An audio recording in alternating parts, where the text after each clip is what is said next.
Hi, friends. It's your pal Scott Garibay, and today I want to talk about American politics, and I want to talk about the brilliant new 5 out of 5 star film, um, One Battle After Another. Brilliant film, and there it is, enjoyable, it is compelling, and it is thought provoking. And there are going to be major spoilers for the film in this movie. And what I want to talk about is the question: does this movie uh, celebrate political violence? Because that's a big question, and it's an important question. So why is it an important question? Well, about 2 weeks ago, America had one of the most significant events it's seen in a long time. The entire nation was upset over a terrible, terrible event. Um, and everyone was like, well, and almost every person I heard talk about it said the same thing. Said, before we even talk about the right or wrong on the sides, on who's to blame for this or any of that, we all have to agree that political violence is never justified. That's an interesting statement, right? And the reason, and I think, and this is the question, right? Because I watched this movie, and it looked a lot like this movie was saying that political violence should be celebrated in certain circumstances, right? And so let me give what I saw in the film that makes me believe what I just said. Okay, so so there is Leonardo DiCaprio's character, and then there is. So I'm going to say Leo's character, Tayana's character, and Chase's character. Okay, so Chase daughter character, Leo father character, Tayana mother character. Right? Leo father character, Tayana mother character. We meet them in their youth.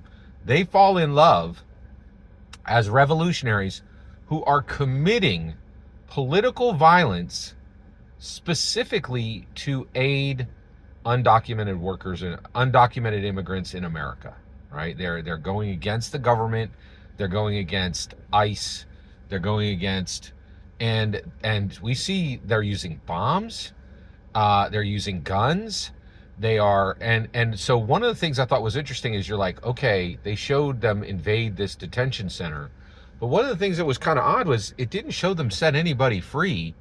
It just showed them like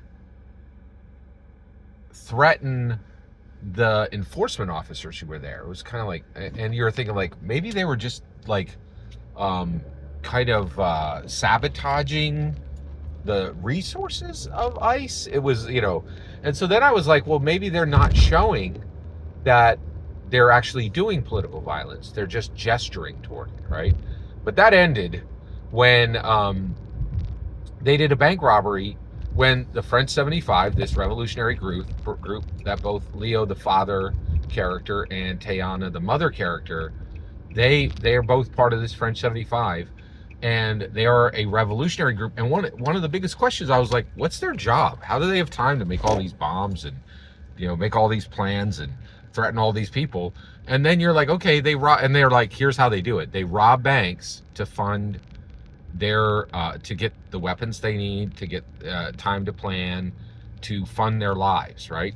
So they rob a bank, and they show us very clearly that they are absolutely involved in political violence, and so they rob this bank for political reasons, to fund political revolution, right? And the security guard fights them, right? Like, actually, and we see Perfidia Beverly Hills, that's the name of the Tayana's mother character.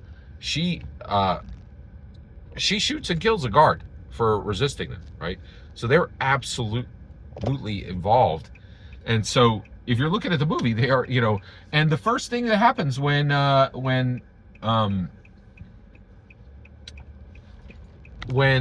Leo father character gets to the point where he's like, where Sean Penn is coming for him, where ICE is actually coming for him, where conservative armed forces are coming for him, the first thing he does is he goes right to the sensei and says, I need a gun, right? Like, They are absolutely involved. Oh, and he fires on those same forces, on Sean Penn's forces. They are there's no question.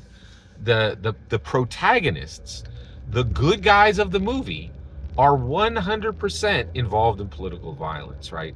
So, but we all agreed 2 weeks ago that political violence is never justified, right? So why are they showing this?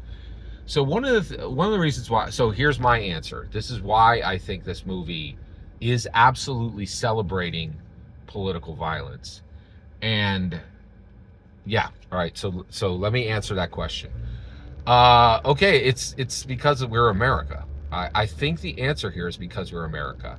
So America is a very unusual nation. We're less than, so we came up in 1776. So that's 1876, 1976.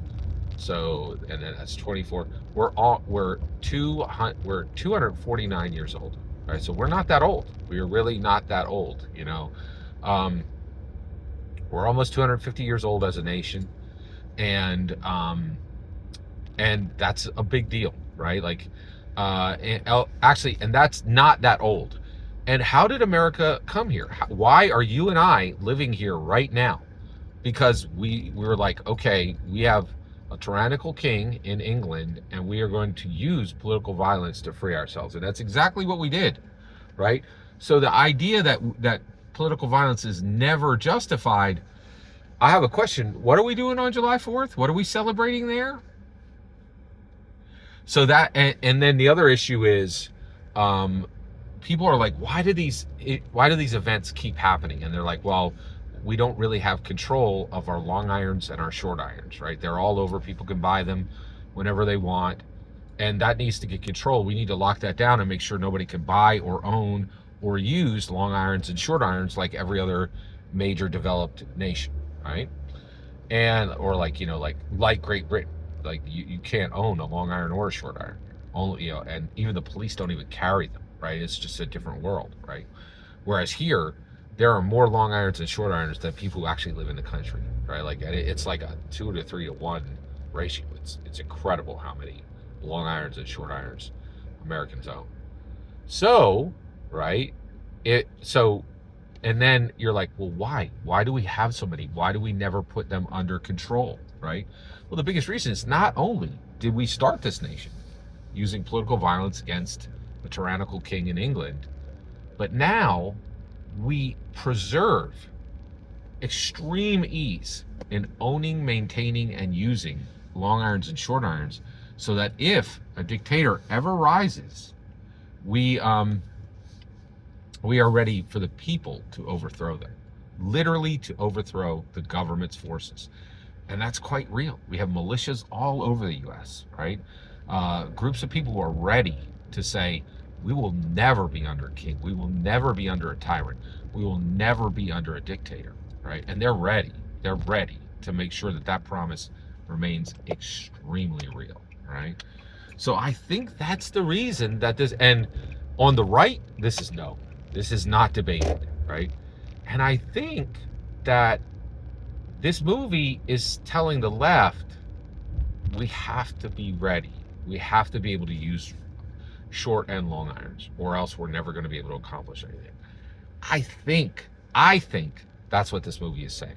I'm not saying they're right or wrong. I'm saying I think that's what the message of this film is. Every single word you just heard in this video is my humble opinion. Nothing more, nothing less. What do you think? What's your opinion on why? One, do you think this movie actually celebrates political violence? Two, if it does, why? I'd really love to hear your humble opinion on that question. Every single word you just heard in this video is my humble opinion. Nothing more, nothing less. The important part is when I hear your humble opinion. When you get in the comments and send your traffic. Please consider liking, subscribing, and have a fetch millennium.